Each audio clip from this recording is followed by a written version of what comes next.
السلام علیکم۔ آپ سب لوگوں سے گزارش ہے کہ میرے چینل اردو کہانی ورلڈ کو سبسکرائب کر لیں اور گھنٹی کے نشان کو پریس کر لیں تاکہ میری آنے والی تمام ویڈیوز آپ کو فوراً سے مل خدا سکیں۔ اور محبت نیلا موسم۔ ہمارا گھرانہ شہر کے انتہائی متمول اور بااثر گھرانوں میں شمار ہوتا تھا۔ بابا بطور کمشنر ریٹائر ہونے کے بعد باپ دادا کی وسیع و عریض زمینوں کے انتظامات سنبھالتے تھے۔ یہ اور بات ہے کہ وہ کبھی پکے زمیندار نہ بن سکے اور ان کے اندر چھپا ایک سخت بیوروکریٹ ان کی شخصیت پر ہمیشہ سے نمایاں اور حاوی رہا تھا۔ امی خود ایک بہت بڑے زمیندار کی بیٹی تھیں اور ان کے اندر پڑھی لکھی جاگیردارنیوں کی تمام خصوصیات موجود تھیں۔ انگلش ادب میں ماسٹرز بھی ان کا کچھ نہیں بگاڑ پایا تھا۔ ہم 3 بھائی اور ایک بہن سمیت یہ خوشحال گھرانہ زندگی کی مخصوص ڈگر پر رواں دواں تھا۔ بابا کے رابطے ملک کے انتہائی اہم سیاستدانوں سے ہمہ وقت رہتے تھے اور ہمارے ڈرائنگ روم میں ہر شام بابا کی بیٹھک ملک کے موجودہ حکمران طبقے کے وزیروں سے رہتی تھی۔ مجھے بچپن سے ہمیشہ اس بات پر حیرت رہی تھی کہ ملک میں حکومتیں تو بدلتی رہتی تھیں لیکن بابا کی بیٹھک میں وہی چند مخصوص چہرے روپ بدل کر موجود رہتے تھے۔ شاید بابا کی دوستی ہی ایسے سیاستدانوں سے تھی جو ہر حال میں اقتدار کے پالنے میں جھولتے رہتے تھے۔ شاید اسی لیے انہوں نے اپنے سب سے بڑے بیٹے سجاد اور بیٹی مدیحہ کی شادی بھی انہی حکمران خاندانوں میں کروا دی تھی۔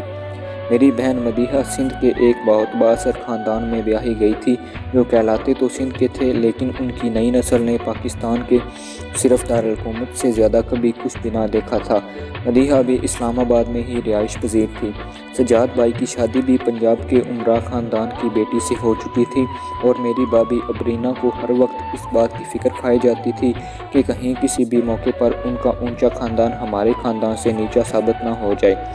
ویسے ان کی اور سجاد بھائی کی خوب جمتی تھی کیونکہ سجاد بھائی کو اپنے بزنس اور بیرون ملک دوروں سے فرصت ہی نہیں ملتی تھی، لہٰذا بھابی اور امی خود ہی گھر کی پارٹیز اور تقریبات وغیرہ کے اہتمام میں جٹی رہتی تھیں۔ اب رہ گئے میں یعنی حماد امجد صاحب اور مجھ سے چھوٹا اور گھر بھر کا لاڈلا اقبال، تو ہم دونوں ہی کو گھر کے ان ہنگاموں اور شور شرابوں سے کوئی دلچسپی نہیں تھی۔ میں نے حال ہی میں ماسٹرز کیا تھا اور اب عباد بھی گریجویشن کے بعد فارغ ہو چکا تھا۔ مجھے شروع ہی سے زندگی کو باقاعدہ کسی منصوبہ بندی کے تحت گزارنے کی عادت نہ تھی، اس لیے بابا کے لاکھ کہنے کے باوجود میں ان کے کاروبار میں اب تک ان کا ہاتھ بٹانے میں اپنا دھیان نہیں لگا پایا تھا اور اس بات پر بابا آج کل مجھ سے خوش ناخوش بھی رہتے تھے۔ دوسری جانب عباد تھا جو پاکستان میں کچھ کرنا ہی نہیں چاہتا تھا۔ اسے ہمیشہ سے ہی باہر جا کر رہنے کا جنون تھا لیکن بابا سے کوئی حتمی بات کرنے سے اس کی بھی جان جاتی تھی۔ ہمارے گھر میں آئے روز کسی نہ کسی بات کو بہانہ بنا کر پارٹی دی جاتی تھی۔ کبھی کبھی میں سوچتا تھا کہ ہم امیروں کے پاس خوشی منانے کے بہانے اس قدر کم کیوں ہیں۔ شاید کہیں پڑی ہوئی یہ بات سچ ہی تھی کہ امیروں کا یہ خیال کہ غریب زیادہ خوش رہتے ہیں اتنا ہی غلط ہے جتنا کہ غریبوں کا یہ گمان کہ امیر ان سے زیادہ خوش ہیں۔ آج بھی ہمارے گھر میں ایک پارٹی تھی۔ بہانہ یہ تھا کہ سجاد بھائی کے اکلوتے بیٹے نے آج پہلا سپارہ ختم کر لیا تھا۔ ہم امیر گھرانوں میں دوسروں کے دیکھا دیکھی آج کل بچوں کو باقاعدہ کسی مولوی سے شام کو سپارہ پڑھانے کا فیشن بھی زوروں پر تھا، یا پھر شاید اس کے پیچھے بابا کے بچپن کی سخت تربیت اور دادا کی مخصوص پرورش کا بھی ہاتھ تھا۔ انہوں نے سجاد بھائی کو باقاعدہ حکم دے کر ان کے بیٹے سنی کے لیے کسی مولوی کا انتظام کرنے کو کہا تھا جو بچے کو شام کو آ کر قرآن کا سبق دے جاتا تھا۔ یہ اور بات ہے کہ مہینے کے بیشتر دن بیچارے مولوی صاحب کو بنگلے کے گیٹ سے ہی بنا سبق دیے واپس پلٹنا پڑتا تھا کیونکہ زیادہ تر گھر میں کسی نہ کسی پارٹی یا تقریب کا ہنگامہ ہی لگا رہتا تھا۔ اب ایسی ماڈرن پارٹیز میں بھلا ایک سیدھے سادے مولانا ٹائپ مولوی اور اس کی پرانی سی سائیکل کا بھلا کیا جوڑ۔ خود بھابی کو بھی مولوی صاحب کا یہ ٹنٹنا ایک آنکھ نہیں بھاتا تھا لیکن بابا کے روب کے آگے بھلا کسی کی کب چلتی، لہٰذا بادلے ناخواستہ اس رسم کو نبھایا جا رہا تھا۔ جانے ہم امیر ایسی چیزوں سے اتنے دور اور غریب ان رسومات سے اتنے قریب کیوں ہوتے ہیں۔ ہم مذہب کو بھی ایک رسم کی طرح نبھاتے ہیں اور غریب رسم کو بھی کسی مذہبی فریضے کی طرح نپٹاتے ہیں۔ خود میری بھی سنی کے مولوی صاحب سے آتے جاتے ایک آدھ بار رسمی سی الیک سلیک بس راستے میں یا پھر گھر کے مخصوص لاؤنج کے حصے میں جہاں وہ سنی کو سبق دے رہے ہوتے تھے ہو چکی تھی۔ مولوی علیم الدین صاحب دبلے پتلے سے ایک سیدھے سادے شخص تھے جنہوں نے جنہوں نے ہمیشہ سفید کپڑے پہننے پاجامے میں ملبوس میں نے انہیں دیکھا تھا۔ چنانچہ پر نور آنکھوں پر نظر کا چشمہ، چپ چاپ اور خاموش سے وفاداری ان کی چال ڈھال سے نمایاں تھی۔ ہمیشہ سر اور آنکھیں جھکا کر بات کرنے والے، اپنی پرانی ریلے سائیکل پر شام 4 بجے نہایت پابندی سے آن موجود ہوتے اور نوکر جہاں انہیں بٹھا دیتا وہیں چپ چاپ خاموش بیٹھے رہتے اور سنی کے نیچے آنے کا انتظار کرتے۔ مجھے اس بات پر بھی ہمیشہ حیرت رہتی کہ سنی جیسا شرارتی بچہ ان کے قابو میں کیسے آ گیا تھا، کیونکہ باقی ٹیوٹرز کی جو درگت وہ بناتا تھا اس کا مظاہرہ میں کئی بار دیکھ چکا تھا، لیکن خلاف توقع مولوی صاحب کے سامنے وہ بڑا مؤدب بنا بیٹھا رہتا تھا۔ میں نے ایک آدھ بار آتے جاتے سنی کو مولوی صاحب کی نظر بچا کر اکسانے کی کوشش بھی کی تھی، لیکن اس پر کوئی اثر ہی نہیں پڑتا تھا، اور شاید یہ سنی کی ہی فرمائش تھی کہ آج کی پارٹی جو خود سنی ہی کے پہلا پارہ ختم کرنے کے اعزاز میں منعقد کی جا رہی ہے، اس میں اس کے استاد یعنی مولوی صاحب کی شرکت لازمی تھی، ورنہ اس نے گھر پر کو دھمکی دی تھی کہ وہ خود بھی پارٹی میں نہیں آئے گا اور نہ ہی اپنی مما کے پسند کے کپڑے پہنے گا۔ امی اور بھابھی سنی کی فرمائش پر کافی جذبز ہوئی تھیں، بھلا اس ماڈرن پارٹی میں جہاں شہر بھر کی بیگمات اپنے پالتو نما شوہروں کے ساتھ زرق برق لباسوں، نئے ڈیزائن کی جیولری سے لدی پھندی لمبی لمبی کاروں اور عالیشان گاڑیوں میں تشریف لائیں گی، ایک لمبی سی سفید داڑھی والے اس غریب سے بزرگ کی جگہ کہاں بنتی تھی؟ مکمل میں ٹاٹ کا پیوند ہوں، لیکن سنی کی ضد کے آگے آج تک کسی کی چلی ہے جو اس دن چل پاتی؟ آخرکار گھر کی خواتین ہی کو ہار ماننا پڑی، لیکن اب مسئلہ یہ درپیش تھا کہ گھر کے خاص نوکروں نے کل ہی مولوی صاحب کو اس تقریب کی وجہ سے آج کوٹھی آنے سے منع کر دیا تھا، لہٰذا ان کے آنے کا کوئی امکان بھی نہ تھا۔ سنی کے آنسو پھر سے ٹپکنے لگ گئے تھے۔ آخر بابا کے خاص ڈرائیور شاکر سے پتہ چلا کہ اسے مولوی صاحب کے گھر کا پتہ معلوم ہے، کیونکہ پہلے وہ بھی شہر کے اسی پرانے محلے میں رہتا تھا جہاں مولوی علیم الدین اب تک رہائش پذیر تھے۔ طے یہ پایا کہ شاکر چچا مولوی صاحب اور ان کی فیملی کو بھی باقاعدہ تقریب میں آنے کی دعوت دے آئے۔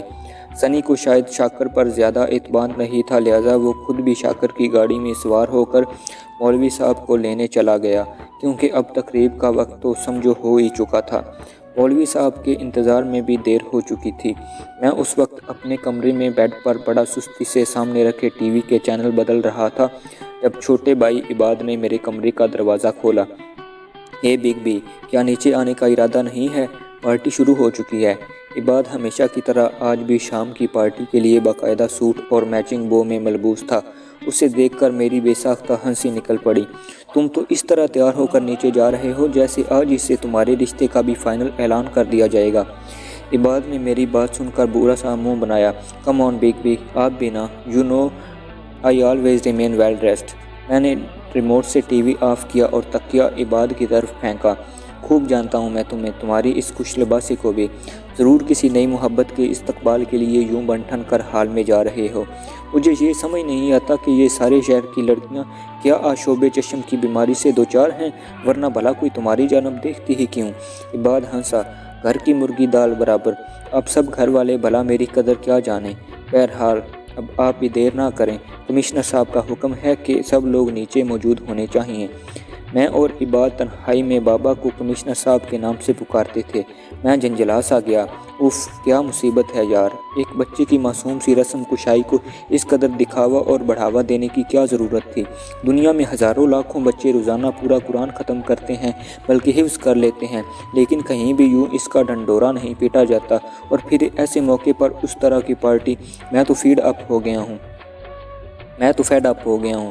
عباد سمجھانے کے انداز میں بولا، come on Big B, be a support.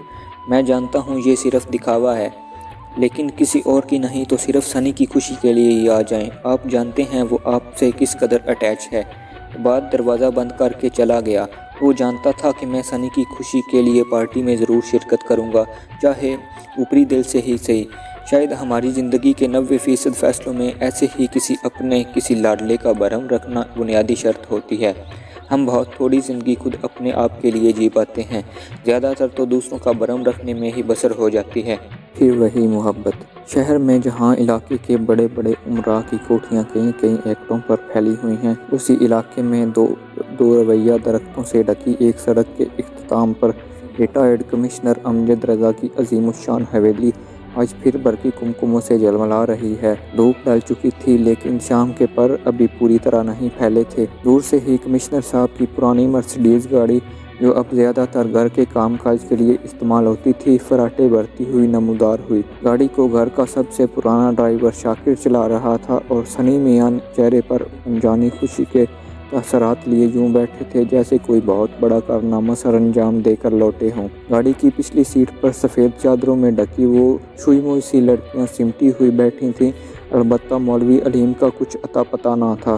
گاڑی نے حویلی کے بڑے جنگلوں والے گیٹ کے سامنے پہنچتے ہی پہلے ہی مخصوص انداز میں 2 بار ہارن بجا دیا تھا، لیکن آہنی جنگلوں والے گیٹ کے ساتھ ہی بنے ہوئے لکڑی کے کیبن سے وہ ملازم تیزی سے نکلا۔ انہوں نے گاڑی کے گیٹ تک پہنچنے سے پہلے ہی گیٹ کھول دیا۔ کمشنر صاحب کی نیلی مرسڈیز گاڑی تیزی سے گھر میں داخل ہو گئی۔ جب تک میں تیار ہو کر نیچے ہال میں پہنچا تب تک تقریباً سبھی مہمان آ چکے تھے۔ سنی نے مجھے دیکھتے ہی دور سے یوں ہاتھ ہلایا جیسے وہ مجھے کوئی خاص بات بتانا چاہتا ہو، لیکن اسی وقت وہ خود سفید کرتا پاجامہ پہنے اپنے دوستوں اور کزنز وغیرہ میں اس قدر گھرا ہوا تھا کہ اس کا فوری طور پر مجھ تک پہنچنا ناممکن تھا۔ عباد صاحب حسب معمول بیگمات کے ساتھ آئی ہوئی ان کی بیٹیوں اور دوسری لڑکیوں کو متاثر کرنے کی حتی الوسع کوششوں میں مصروف تھے۔ ایک طرف بابا اور سجاد بھائی ہمیشہ کی طرح اس پارٹی میں آئے ہوئے چند بڑے ناموں کے ساتھ بزنس ڈیلز کے چکر میں لگے ہوئے تھے۔ بابا ایسے موقع کبھی ہاتھ سے نہیں جانے دیتے تھے۔ حال میں کافی چہل پہل تھی، ہر طرف جیسے رنگ و نور کی برسات ہو۔ ایک طرف امی اور عریبہ بھابھی بیگمات کو متاثر کرنے کا ہر حربہ استعمال کر رہی تھیں۔ جیولری کی باتیں تھیں، نئی آنے والے فیشن کی باتیں تھیں، گرمیوں کی چھٹیاں فرانس یا سوئٹزرلینڈ میں گزارنے کی باتیں تھیں۔ رنگین آنچل ہر طرف لہرا رہے تھے۔ یوں لگتا تھا جیسے سنی کے پہلے پاری کی رسم نہ ہو بلکہ اس کے نکاح کی تقریب ہو۔ میرے سیڑھیوں سے اترتے اترتے بہت سی خوابناک نگاہوں کے سلام مجھ تک پہنچ چکے تھے، لیکن بقول کامران میں اس معاملے میں انتہائی ناشکرہ واقع ہوا تھا۔ پتہ نہیں کیوں مجھے محبت وغیرہ کی قسم کی چیزوں کا سوچ کر ہی ہنسی آ جاتی تھی۔ مجھے عورت کبھی برتنے کی حد تک بھی اس طرح پسند نہیں آئی تھی جس طرح کے عام روانوی داستانوں میں بیان کیا جاتا ہے۔ شاید اس کی ایک وجہ یہ بھی تھی کہ میں نے بچپن سے ہی مخلوط اداروں میں تعلیم حاصل کی تھی، یعنی کو ایجوکیشن اداروں میں۔ بچپن ہی سے میری بہترین دوست صرف لڑکیاں ہی رہی تھیں۔ میں انہی کے ساتھ بچپن میں انہی کے کھلونوں کے کمروں سے لے کر جوانی کے اسٹڈی رومز اور پھر جوانی میں بیڈ رومز تک ساتھ رہا تھا۔ میرے لیے اس محفل کی تمام لڑکیاں بس لڑکیاں ہی تو تھیں، جیسے کسی ہاسٹل میں رہتے ہوئے بہت سے کلاس فیلوز۔ سبھی مجھے اور میں سبھی کو بہت اچھی طرح جانتا تھا۔ میں ان سے کئی ایک کا خاص رازدار بھی رہ چکا تھا، لیکن میں نہ جانے کبھی اس بات کو کیوں محسوس نہ کر پایا تھا کہ یہ سب اب بچپن اور نوجوانی سے نکل کر اس عمر میں پہنچ چکی ہیں جہاں اب کوئی ایک نامحرم ہی ان کا رازدار ہو سکتا ہے۔ یہ سب بابا کے ساتھ کے ریٹائرڈ بیوروکریٹس اور امراء کی بیٹیاں تھیں جن کے ماڈرن حسن کے ایک دیدار کے لیے شہر اور کالج کے عام لڑکے سارا دن چھاؤنی کی سڑکوں کی خاک چھانتے ہوئے گزار دیتے تھے، لیکن میں اس حسن کے اس قدر قریب رہا تھا کہ اب میرے لیے اس کا نظارہ ایک معمول کی بات تھی۔ اور پھر سچی بات تو یہ ہے کہ میں اپنے جیسے ہی ایک جنس کے لیے اس قدر بےتابی کا مطلب مجھے تو زیادہ تر حسین لڑکیاں بیوقوف ہی ملی تھیں، وہیں ان سب کا ایک ہی جیسا انداز، لڑکوں کے سامنے سنجیدہ اور معتبر نظر آنے کی کوشش، اور تنہائی میں آپس کی لڑکیوں سے ویسے ہی گفتگو جیسے ہم لڑکے آپس میں ان لڑکیوں کے بارے میں کرتے تھے۔ سب سے پہلے مجھے بیگم عشرت کی صاحبزادی لبنہ نے سیڑھیوں سے اترتے ہی اچک لیا۔ اف میڈی، کہاں رہتے ہو آج کل؟ بے رخی کی بھی انتہا ہوتی ہے۔ میں نے اسے چھیڑا۔ سنا ہے حسینوں سے دور کی صاحب سلامت ہی اچھی ہوتی ہے۔ وہ مسکرائے۔ یو نوٹی، اچھا بتاؤ، اس جمعرات کو آ رہے ہو نا ہماری طرف؟ سلمیٰ کی انگیجمنٹ پارٹی ہے۔ سلمیٰ لبنہ سے 1 سال چھوٹی بہن تھی۔ میں نے حیرت سے اس کی طرف دیکھا۔ سلمیٰ کی منگنی ہو رہی ہے؟ لیکن اس نے تو میرے ساتھ بھی کچھ وعدے کیے تھے۔ لبنہ نے گھور کر میری طرف دیکھا۔ تمہارے وعدوں کے انتظار میں بوڑھی ہونے کے لیے میں جو بیٹھی ہوں، بتاؤ نا، آؤ گے نا؟ اتنے میں ماریا اور حمیرہ مختلف سمتوں سے لپکیں۔ انہیں میرا لبنہ کے ساتھ یوں تنہا کھڑا ہونا قطعاً پسند نہیں تھا۔ حمیرہ جانتی تھی کہ مجھے کالا لباس بہت پسند ہے۔ لہٰذا وہ آج خصوصی طور پر سیاہ ساڑی پہن کر آئی تھی، اور سچ یہ ہے کہ اس کا گورا رنگ کالی ساڑی میں جچ بھی خوب رہا تھا۔ ماریا حسب معمول فلیپر اور نئے انداز کی چست سی شرٹ میں ملبوس تھی۔ وہ اٹھلا کر بولی، ڈیڈی، تم نے یونیورسٹی سے فارغ ہونے کے بعد گھر سے نکلنا ہی چھوڑ دیا ہے۔ بس تم کل شام مجھ سے مل رہے ہو۔ مجھے تم سے بہت سی باتیں بتانی ہیں، کوئی بہانہ نہیں چلے گا۔ وہاں دور کھڑی نائلہ اور پنکی مجھے ماریا سے باتیں کرتا دیکھ کر غصے سے مجھے گھور رہی تھیں اور لوگوں کی نظر بچا کر کچھ ایسے اشارے کر رہی تھیں کہ میں جب اکیلے میں ان سے ملوں گا تب وہ میری خوب خبر لیں گی۔ حیرت کی بات یہ ہے کہ سبھی لڑکیوں کے راز، ان کے گلے شکوے اور ان کی باتیں تنہائی میں ایک جیسی ہی ہوتی تھیں۔ شاید ساری دنیا کی عورتیں ایک ہی جگہ اور ایک ہی قسم کی مٹی سے بنائی گئی ہیں۔ تنہائی میں سبھی مجھ سے شکوے کرتی کہ پڑھائی ختم ہونے کے بعد اب میں ان پر توجہ ہی نہیں دے رہا۔ کسی نہ کسی بہانے میرا ہاتھ تھام لیتی، مجھ سے روٹھتی اور پھر خود ہی مان بھی جاتی تھیں۔ سبھی کا گلہ یہ ہوتا کہ میں نے کبھی یہ جاننے کی کوشش ہی نہیں کی کہ میں ان کے لیے کیا معنی رکھتا ہوں، اور یہ کہ سبھی نے میری بچپن اور لڑکپن کی یادوں کو کس قدر سینت سینت کر اور سنبھال کر رکھا ہوا ہے۔ سبھی کا رومان ایک ہی جیسا ہوتا تھا۔ کبھی کبھی تو مجھے اس بات پر حیرت ہوتی تھی کہ ان لڑکیوں کے دماغ میں بچپن کی یادیں اور بچپن کا رومان اس قدر گہرا اثر لیے ہوئے کیوں ہوتا ہے۔ یوں لگتا تھا کہ جیسے بچپن میں لڑکیاں وہ معصوم دوستی ہی اس لیے کرتی ہیں کہ بڑے ہو کر جوانی میں اس دوست کو اپنے خوابوں کا شہزادہ بنا لیں۔ بہرحال اس وقت میں اس رومان سے بالکل بے خبر تھا۔ میں نہیں جانتا تھا کہ کسی کا محبوب ہونا کس قدر اعزاز کی بات ہوتی ہے۔ میں نہیں جانتا تھا کہ لوگوں کا محبوب بننے میں عمریں بیت جاتی ہیں۔ میں نہیں جانتا تھا کہ لوگوں کا محبوب بننے میں عمریں بیت جاتی ہیں، لیکن تب بھی یہ مسند کی کسی ایک آدھ خوش نصیب کا ہی مقدر ٹھہرتی ہے۔ ہماری ساری عمر دوسروں کو اپنا محبوب بنانے میں ہی صرف ہو جاتی ہے، کیونکہ خود کسی کا محبوب بننا ہمارے اختیار میں ہوتا ہی کب ہے۔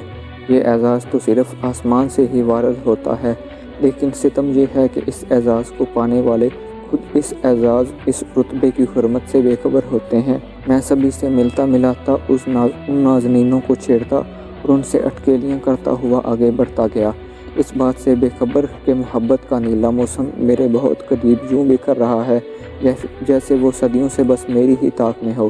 اور تبھی دفتن میرے قدم جیسے لکڑی کے ہال سے بنے فرش پر جم سے گئے۔ میرے آس پاس کا سبھی شور، وہ نقرئی قہقہوں کا جلترنگ تھم سا گیا۔ فضا ساکت سی ہو گئی۔ مجھے یوں لگا جیسے کسی نے کسی خودکار ریموٹ کے ذریعے اس ساری محفل کو چند ساعتوں کے لیے جامد کر دیا ہو۔ وہ میرے سامنے بیٹھی تھی، ڈری سی، فہمی سی، بڑے سے سفید دوپٹے کی آڑ لے کر۔ آس پاس سے گزرتے مردوں کی نظر سے بچنے کی کوشش میں اس کا سونے جیسا رنگ گلابی آمیزش سے اور بھی چمکنے لگا تھا۔ ایک ساعت کے لیے اس کی گھنی پلکیں اٹھیں اور میں ہمیشہ کے لیے ان آنکھوں میں غرق ہو گیا۔ چند لمحوں میں کیا سے کیا ہو گیا۔ اگر لوگ اسی کو کیوپڈ کا وار کہتے ہیں تو اس سے زیادہ بے رحم اور شفاق وار آج تک میں نے اپنی زندگی میں نہیں جھیلا تھا۔ جانے وہ کون تھی؟ سفید کرتے اور تنگ پاجامے میں ملبوس اس کے نازک سے سراپے نے جیسے اس پوری کائنات کو ٹاٹ کا بنا دیا تھا، اور وہ خود اس ٹاٹ میں مکمل کے ایک پیوند کی طرح لگی بیٹھی تھی۔ یہ بات نہیں تھی کہ اس لڑکی کے علاوہ اس محفل میں دوسری کوئی حسین موجود نہ تھی۔ وہاں تو نازنینوں کی بھرمار تھی، ایک سے بڑھ کر ایک عشوہ طراز، نازک اندام میں جبینوں کا جرمٹ موجود تھا وہاں۔ لیکن اس لڑکی میں جو ایک کونے میں اپنے جیسے ہی حلیے میں ملبوس ایک نسبتاً کم عمر کی لڑکی کے ساتھ چپ چاپ خاموش سی بیٹھی تھی، جانے ایسی کیا بات تھی۔ وہ سر کے بالوں سے نکلی ایک لمبی سی شریل لٹ سے لے کر پاؤں میں پہنے نازک سے خصوں تک پورا ایک جہاں ہی تو تھی۔ آس پاس سے گزرتے مرد اور عورتیں حیرت سے ان دو لڑکیوں کو دیکھتے جو کسی بھی طرح اس پارٹی سے اور اس ماحول سے میل نہیں کھا رہی تھیں۔ اچانک مجھے احساس ہوا کہ کوئی ننھا سا ہاتھ میرے کوٹ کی آستین تک پہنچ رہا ہے، اور میں اپنے خیالات کی روح سے باہر نکل آیا۔ سنی جانے کب سے مجھے آوازیں دے رہا تھا، چاچو میری بات تو سنیے، ڈیڈی چاچو۔ میں اس کی طرف متوجہ ہوا، لیکن میرا دھیان ابھی بھی اسی لڑکی میں اٹکا ہوا تھا۔ سنی مجھ سے کچھ ناراض تھا۔ جائیے چاچو، میں آپ سے بات نہیں کروں گا۔ آج سب نے مجھے گفٹ دیے ہیں، لیکن آپ نے ابھی تک۔ میں نے اس کی بات کاٹ کر اسے دونوں ہاتھوں سے اٹھا کر پاس پڑی میز پر بٹھا دیا۔ ارے یار، یہ کیسے ہو سکتا ہے کہ تمہارا میڈی چاچو تمہیں آج کوئی گفٹ نہ دے؟ بولو کیا چاہیے؟